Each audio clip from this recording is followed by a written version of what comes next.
Testing, 1, 2, 3, testing.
streaming. Okay. Welcome everyone to the full council meeting. Can I please remind you that when speaking into your microphone that you need to wait until you see yourself on the screen so that the live feed can pick up your comments. If you speak before your image is projected, those listening on the live feed will not hear anything that you say. So we'll go to item agenda 1. Any apologies? I have Alderman Moutray, Councillors Alexander, Mallon and Ratcliffe. Any more on the floor? We'll bring in Alderman Baxter. Councillor Moutray and Councillor Hare, and Alderman Ragg will be along shortly, I think.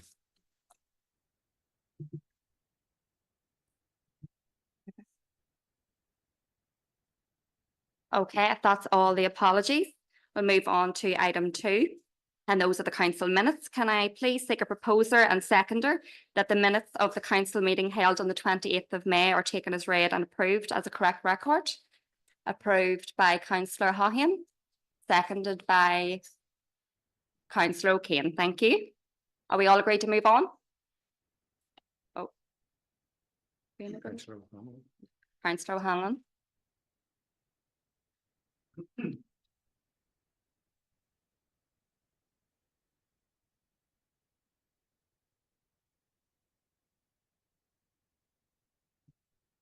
Bit of wait on the screen.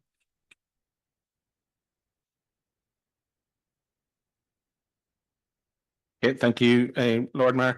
Just in relation to the item that I raised under AOB last month, C17720024 about grass cutting. Can I just ask when the housing executive are due to be into council again? Because I know there are some areas that were followed up, funny enough, pretty immediately after it was raised at council, but there are a number of areas in Katy and Armagh that they still haven't been cut.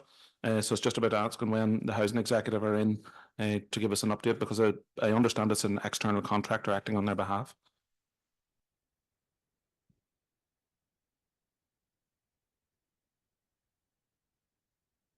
Councillor O'Hanlon, are you happy that the Chief Executive checks that and comes back to you? Is that okay?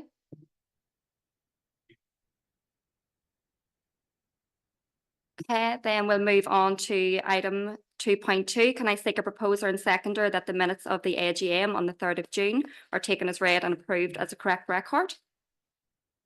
Councillor O'Hanlon, thank you. And Councillor Nelson, thank you. Are we all agreed to move on? Okay. So declarations of interest, can we agree that those are taken as we move along unless anyone wants to declare? Okay, Councillor Flaherty wishes to come in.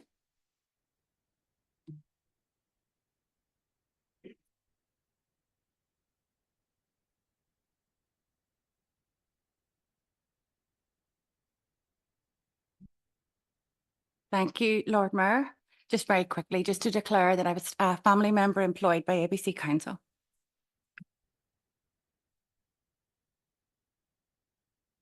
Thank you, Councillor Flaherty. That's noted.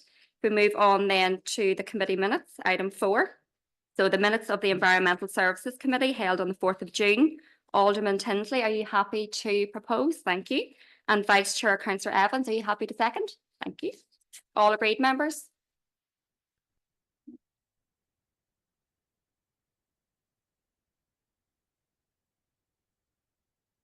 So then it's item 4.2, minutes of the Planning Committee.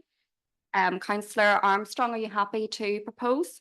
And Vice Chair Councillor Hare isn't here. Would be anyone else happy to second? Councillor Lowry, thank you. Are we all agreed to move on? Alderman Barr wishes to come in, is that right? Oh, Damien, sorry, yes. Damien, sorry, before we were due to seek a proposer, Damien wishes to come in with a proposed change to the minutes.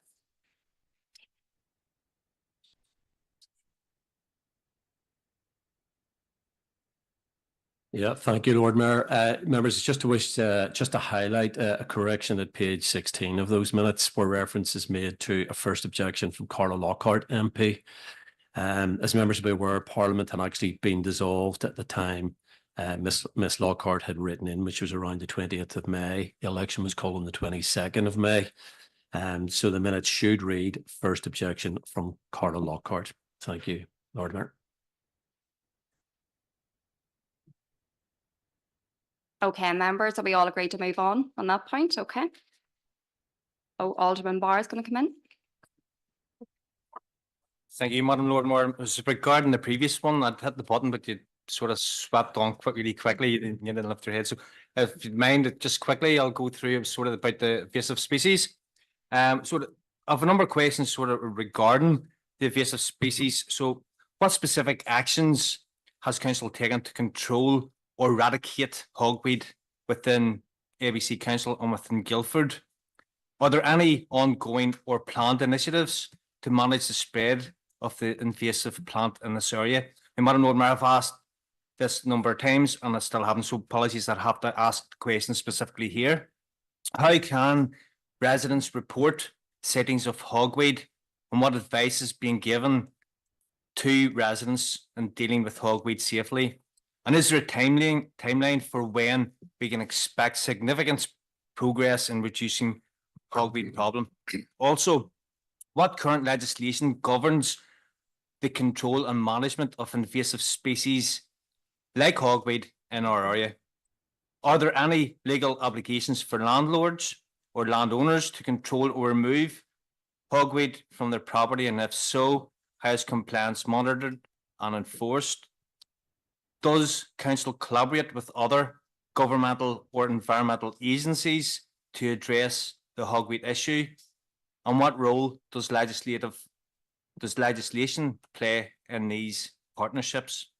And finally, are there any proposals or discussions underway to strengthen existing legislation or introduce new regulations to more effectively manage invasive species like hogweed? Thank you, Madam Lord Mayor. Jonathan, are you happy to take this?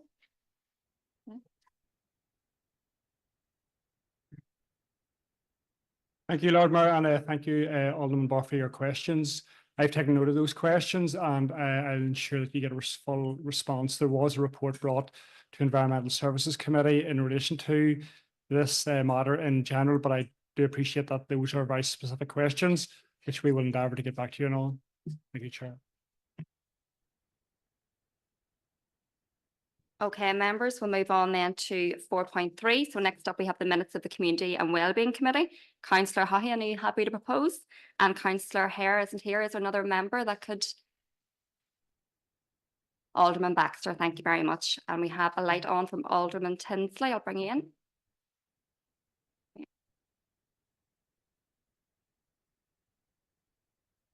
Thank you, Lord Mayor. And it's LCS 64 with regards to the community awards. The officers kindly came back to me with regards to the reason why the awards are being held in the Sigo Hotel rather than our own civic centre premises here is because there's 200 and at the minute we haven't got staff to cater for any more than 150, which I actually think is, you know, it couldn't be that many extra staff that we need to cater for those extra 50 people. Now, I have a number of questions and concerns on that, because what are we doing to cater, you know, to recruit for the additional staff? The last time that we went out for a recruitment exercise on that was back last September. And the other thing is, how many functions have we actually turned away because of that 50 gap? You know, we have a fantastic facility here. And, you know, why are we not using it? So, yes, they came back, you know, with the questions I raised, but it has only went and raised more questions, Lord Mayor. So I would like actually an understanding of what the issue, you know, why we haven't gone out to try. And the other thing is too, Lord Mayor, this event's not to September. You know, thank you. Thank you, Alderman Tinsley. Paul, are you happy to take this? Okay.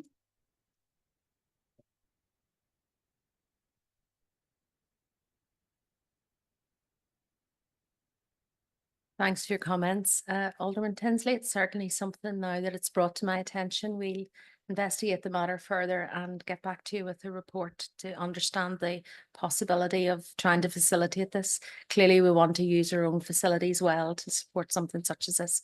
So I'll investigate it further now that it's in my remit and come back to you.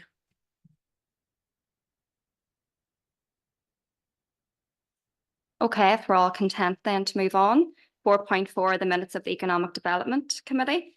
Alderman Greenfield, are you happy to propose? Brilliant. And then Councillor Jude Mallon, are you happy to second? Super, thank you. All agreed, members?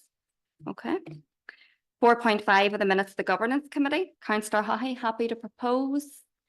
Not here. Anyone else? Councillor Ferguson, are you happy in her absence? Perfect. And then anyone else to second on that committee? Councillor O'Dowd, thank you. Happy to move on. Minutes of the Performance and Audit Committee. Councillor Mulholland, are you happy to propose? And Alderman Kennedy, happy to second? Super, thank you. Any other issues? Okay. So if we're all agreed, we will move on then to the schedule of correspondence. So we have 2 items, members. If we're content, if anyone has any comments, that these are sent to Democratic Services. Okay. And then items for noting, we're going to take those on block. Are we all happy to note and move on? Okay. So then we have item 6, schedule of documents requiring corporate seal. Can I have a proposer and a seconder, please? Proposed by Alderman Baxter and seconded by Councillor Paul Duffy. Thank you. So then, members, confidential business. Can I seek a proposer and seconder to go into committee for consideration of the confidential items of business? Proposed by Councillor Armstrong, seconded by Councillor McElrath. Audio feed in accordance with Schedule 6 of the Local Government Act. We will now be moving into a confidential session of the Council. This means that we will be turning off the public audio feed of the meeting, and this will be returned when the meeting is started. Can I ask the ICT officers to please turn off the audio feed and confirm to me when the confidential section of this meeting can proceed?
All good, thank you.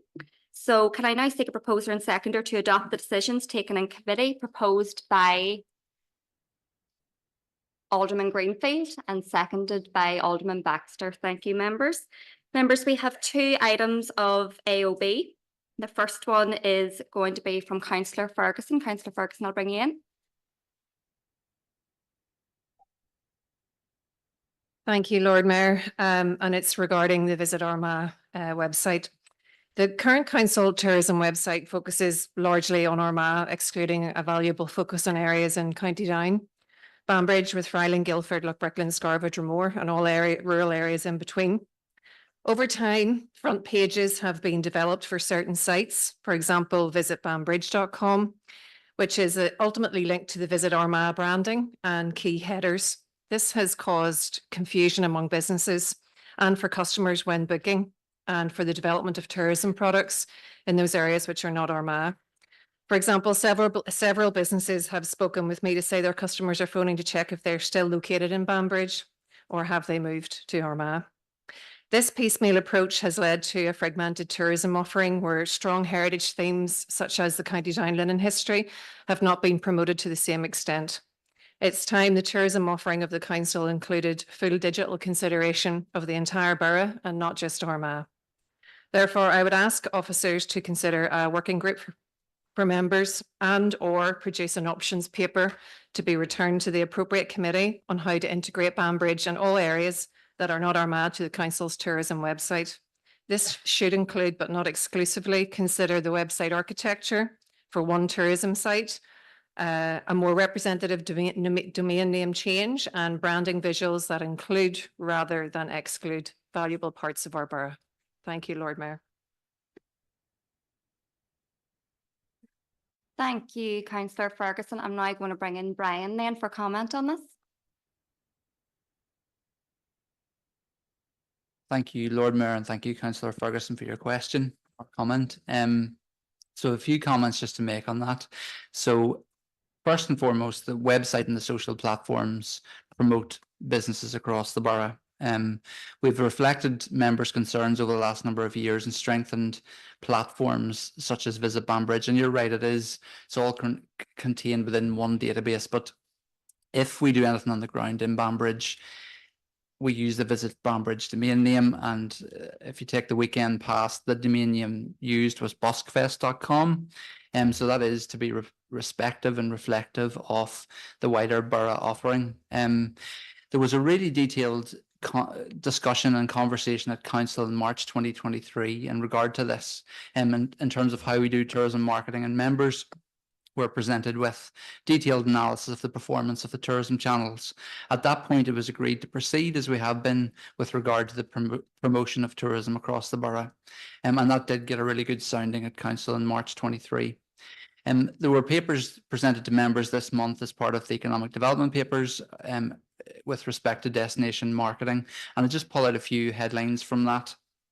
The website itself had 420,000 visitors, an average of 1,150 web visitors per day. That places us in the top 3 destinations in Northern Ireland and in the top 6 across the island of Ireland. So it's performing really well as it stands. It hasn't been an overnight success, rather it's taken 7 years of consistent financial and human resource commitment to make this work, and that has built up over time. And as was reflected in March 23, to make a fundamental change will impact on that. And I would say too, from our perspective, we have a really highly capable and dedicated team that have made this work. Importantly, and I want to make this point in respect to the comment, members may be aware that the tourism strategy for the borough completed at the end of 2023. We haven't brought forward a proposal to create a new tourism strategy, as there isn't a current live tourism strategy for Northern Ireland at the moment. The new tourism strategy for Northern Ireland is currently being discussed at a senior level within DFE as the sponsoring department, Tourism Northern Ireland and Tourism Ireland, and what we do within ABC, in my regard, fits within that framework. The Tourist Board are hoping that the strategy will well be developed by the end of 2024, so only 6-7 months hence. And it is my understanding that destinations will be developed as part of that strategy, and financial resources that come from government will be around product development, marketing, events, and visitor servicing aligned behind that strategy. So again, my recommendation to you this evening is to proceed as we are until that change of direction is signalled. So just in conclusion, the recommendation is that we align our tourism proposition going forward with the emerging Northern Ireland tourism strategy being driven by DFE and Tourism Northern Ireland, not to undertake a massive overhaul of activity until that process is completed. This would be aligned with a wider economic strategy potentially for the borough rather than the standalone tourism proposition. Thank you. Thank you, Brian. I'm going to bring Councillor Ferguson back in then for a response. Thank you, Lord Mayor, and thank you, Brian, for your response. I respectfully disagree that the current website excludes quite a significant portion of the borough. I totally accept that there is strategy outstanding that you're waiting for. It is certainly much more coherent to develop this with a strategic base. But for so long, Visit Armagh has represented Armagh, wider areas of County Armagh, to the exclusion of other areas. And I just don't think that can continue. The stats that you've quoted, are based on the current website. If this included other areas within the borough, the potential to increase that is very much there. In terms of the user experience for Visit Armagh, it's broken. The architecture is not consistent and the user experience isn't there within one website. The very fact that you've built up different front-end pages around that website is highly confusing for people. And then the landing page branding still remains Armagh, which again is confusing for all residents who live in County Down. I would ask that you look at some quick wins within this, because this has been a consistent problem here, and I am aware that other members have raised this, but we must listen to the views of businesses and our residents within those areas who feel that this website does not represent the very borough that they live in. I would ask you to reconsider that, but to look at a halfway house here of quick wins that we can do, which would not negate the need for strategy that you have outlined, but still to produce a report to council, to the relevant committee, outlining the quick wins that can be done to Visit Armagh that would be inclusive of residents and not exclusive. Thank you, Lord Mayor. Thank you, Councillor Ferguson. I'm going to bring in Alderman Greenfield next.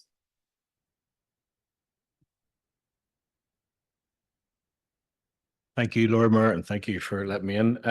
Lord Mayor, yeah, I agree with quite a bit of what Councillor Ferguson said, but I also am very cognizant of we have had this discussion on many an occasion in the past, and I think one of the things that you said there, Brian, was about 420,000 visitors who get to visit Armagh. And I remember in the past pushing, and other colleagues from Banbridge pushing the Banbridge side of it.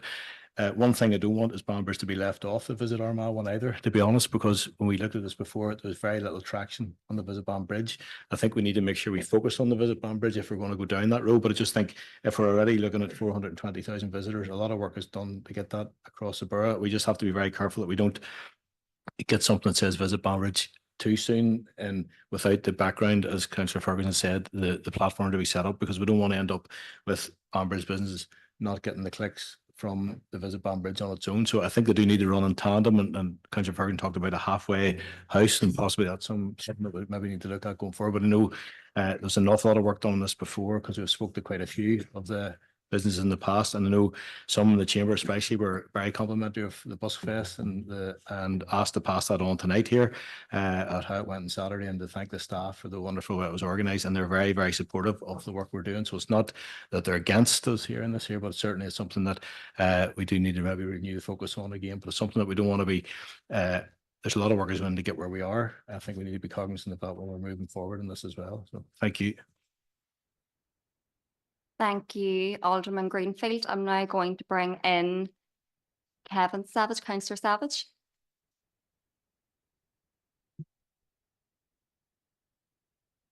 Thank you very much, Lord Mayor, and thanks to Councillor Ferguson for bringing up on Brian's response. I would tend to agree with Alderman Greenfield that we really don't want to throw the baby out with the bathwater with this one, because the website as it is well visited, but also at the same time we need to give the other areas outside of Armagh their own distinctive branding. And I think I suppose the best place for that would probably be a discussion at the Economic Development Committee. I don't think AOB's best place to discuss this at the end of a council meeting, albeit not a particularly long one. But if we could have something that we could discuss at the next Economic Development Committee and then bring something forward to maybe the full council, I think that would be the best way forward. Thank you, Lord Mayor. Thank you, Councillor Savage. I'm going to bring you in, Councillor Ferguson, for final comment. Is that okay? Thank you, Lord Mayor, and look, thank you for the comments on the chamber tonight. It's just a point of clarity in that I'm not suggesting that there is a separate visitbanbridge.com website. I'm suggesting that there is one website, tourism website for the borough, which includes all areas, and that's not to remove the Visit Armagh website. That is to use the traffic that has already been built up on that website, but to replace the domain name and use search engine optimization to change that domain name to be more representative of the entire borough, but not Armagh. That will ultimately remain, the traffic will remain on the website if that is done, but yet the actual name change will be more representative. So it's just to clarify that point, that it is a positive progression by bringing extra people into that website and more representative, that you will increase the traffic to the website. But thank you all for your comments, and thank you, Brian. Thank you, Councillor Ferguson. Brian, are you happy to bring a report then? Okay, we'll close that one off. Thank you. So the next AOB then is from Councillor O'Hanlon.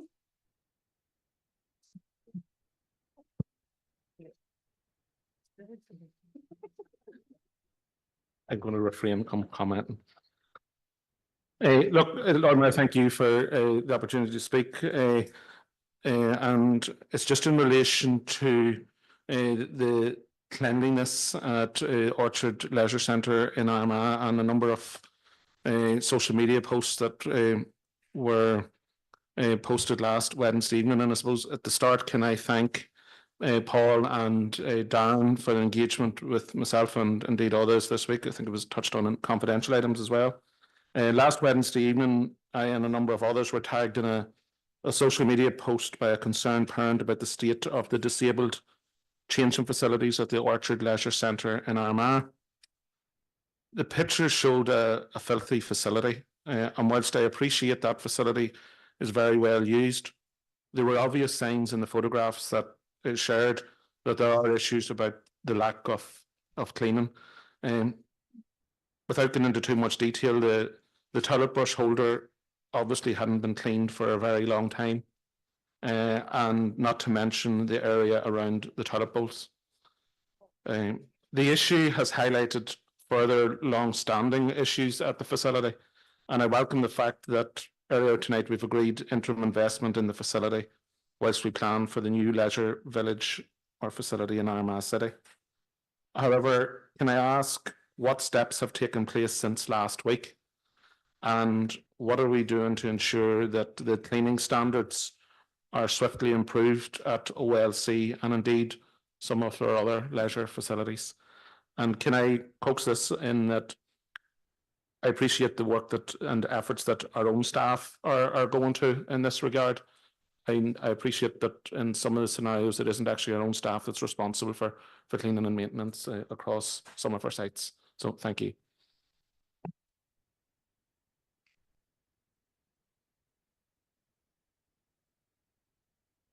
Thank you, Councillor O'Hanlon. This is something that many of us have had concerns about. I think Darren's going to cover this off for us. Thank you. Good evening, members, and again, thank you, Councillor O'Hanlon. Members, you will be aware that there are just some of the detail I can't get into because of contractual obligations that we have, but you will note in the correspondence that I sent you on Wednesday the 19th, and I set out a number of issues and a number of action points at that point in time. Just to reiterate those, that from Wednesday last week, the cleaning checklists will be instigated within the facility. There's to be replacement of the kickboards. There's to be a look at it installing a buggy park for family access to the main change of facilities down the stairs. There were issues around some of the higher level cleaning that have been highlighted as well. And we were going to look at resourcing additional staff to help maintain the standard.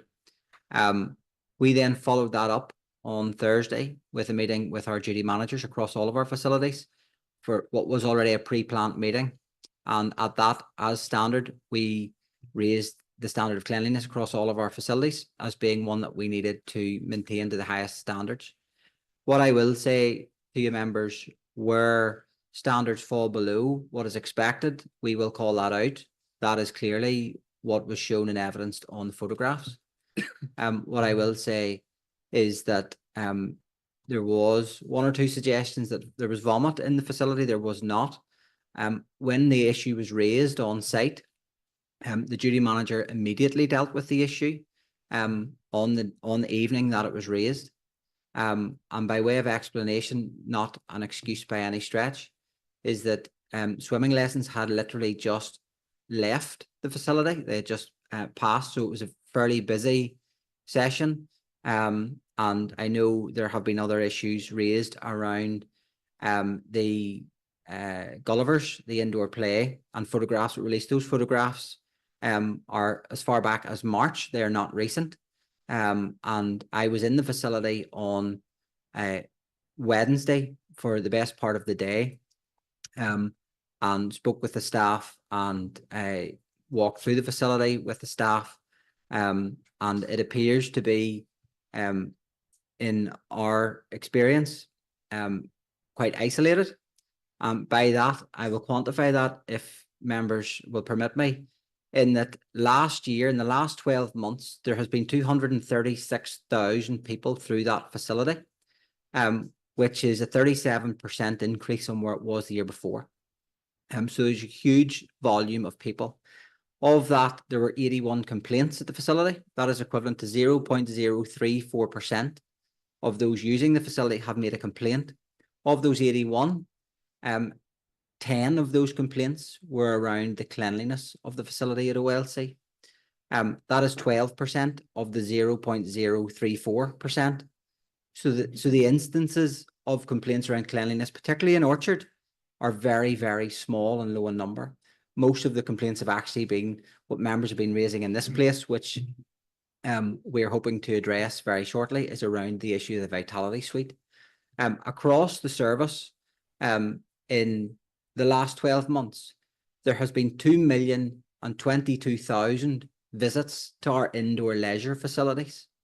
And of those, the complaints rate have been 0.016% of those people attending complaining.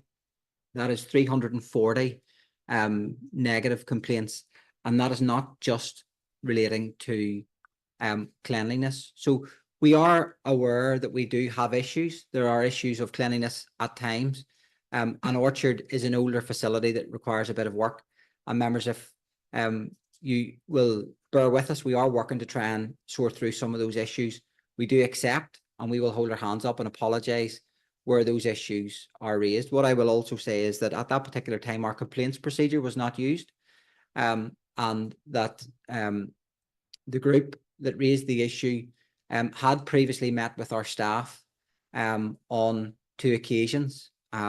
They were followed up with a pre-arranged meeting before the photographs were released last week. That meeting had already been scheduled out for this morning, and I am briefed this morning to say that it was a very positive and constructive meeting, and there is an agreed way forward, both with the group, with some of the issues that they have raised wider than the cleanliness of the facility, and there is agreement that there will be another follow-up meeting with the group again in September. So members, look, I apologise that we did fall short on the standards at that point in time. We have done in other places, and in truth, members, we probably will do so again. But what I'll say is that the staff are very aware of the standards that we expect, and they are working hard to try and do that and operate at that level. So look, I appreciate the media around it was uncomfortable for council and for some of our staff. But what I will say is that we have measures in place that we hope will address this going forward. So thank you, and I am happy to take questions. Thank you, Darren. Councillor Flaherty, you had your light on next.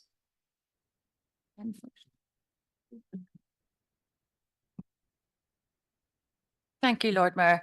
Look, I'll be brief because we've done a lot of talking amongst some officers about this from 2 wee points. First of all, most thanks for bringing it up if felt necessary, but thank you to the officers, particularly Mr. Crosby there, for your swift answers. Lots of calls, and an action plan, and the meetings that you have held with various people. However, point 2, I suppose, is we're all in agreement. I know we're all in agreement that it's just not acceptable for anyone, And I think from my point of view, I feel we have worked so hard. I think I said it during the month and even maybe at last council. I'm in this chamber 8 years and I see a huge improvement and a huge difference in the facilities that are available for, children and older people. Probably, don't know if you'd agree or not. I talk an inordinate amount of time about disabled toilets and access and inclusion grants, and we have really done so well, and our officers have worked so hard on those, so there's a disappointment, I suppose, there. But look, in conclusion, Lord Mayor, I'm glad to hear that a plan is in place and there's going to be follow-up, and the action plan will be there for the future months, and we'll just keep working at it because we can and we do so much better.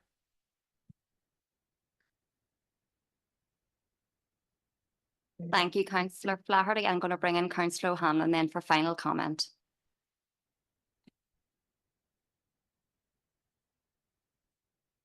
Thank you, Lord Mayor, and Darren, thanks very much for your openness and the way you've dealt with this over the last week.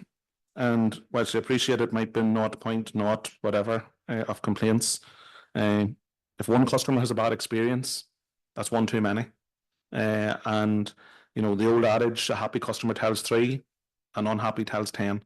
And Councillor Flaherty referred to the investment that is taking place across our facilities, and in particular in relation to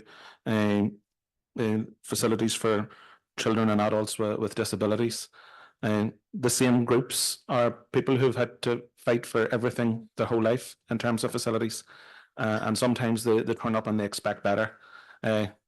Hopefully the lessons have been learned from this, and that the next time they turn up it will be better. But I really do appreciate the engagement that you and the team have had with this group and other groups in relation to this, so thank you. Thank you, members. And before we conclude this evening, the Chief Executive wishes to come back in to respond to Councillor O'Hanlon's previous query. Thank you, Lord Mayor. Councillor O'Hanlon at the top of the meeting was asking about the Housing Executive, when they're due to come in. Just to confirm, it's the September Council meeting, 23rd of September. They'll be in with us then. Thank you, Lord Mayor. Members, that concludes our full council meeting. Thank you for your cooperation and your patience for my first meeting. Safe journey home. Thank you.